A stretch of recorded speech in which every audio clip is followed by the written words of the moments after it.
যদি বিএনপির ভাইয়েরা আপনারা যদি ভুল বুঝে থাকেন, আপনারা যদি আওয়ামী লীগ হওয়ার চেষ্টা করেন, আওয়ামী লীগের পরিণতি এখন কি ভালো করে মনে করবেন। যদি স্মৃতি শক্তিতে প্রবলেম হয়ে থাকে, যুগটা তো আধুনিক, প্লেনে করে হাসিনার পালা যাওয়ার ভিডিওটা দেখবেন।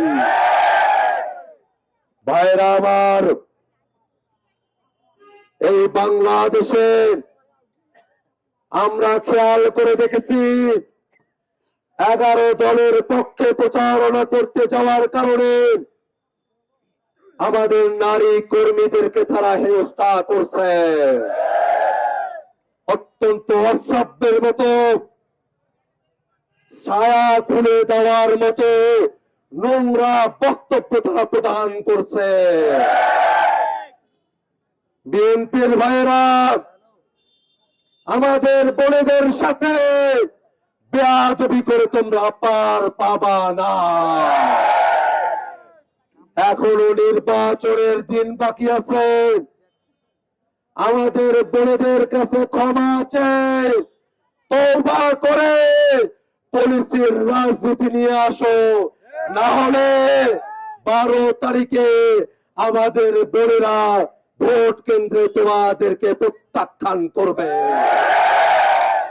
ভাইরা আমার, যে গুম খুনের রাজনীতি আমরা অতীতে ফেলে আসতে চেয়েছিলাম, 5 আগস্টের পরে ওই বিএনপির নেতা কর্মীরা প্রথমে নিজেদের দলের মধ্যে নির্বাচনের সময় আসার পরে 11 দলীয় জোটের নেতা কর্মীদেরকে ওরা খুন করছে।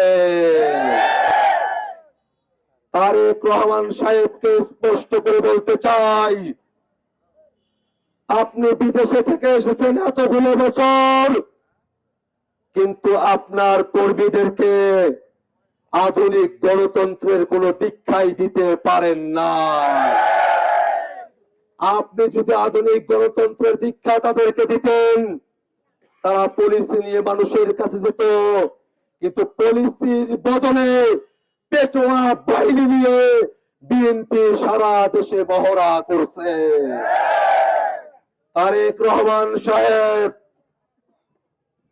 এই বাংলাদেশে এখন যে খুনের রাজনীতি, আপনাকে এই দায়িত্ব নিয়ে খুনের রাজনীতি বন্ধ করতে হবে।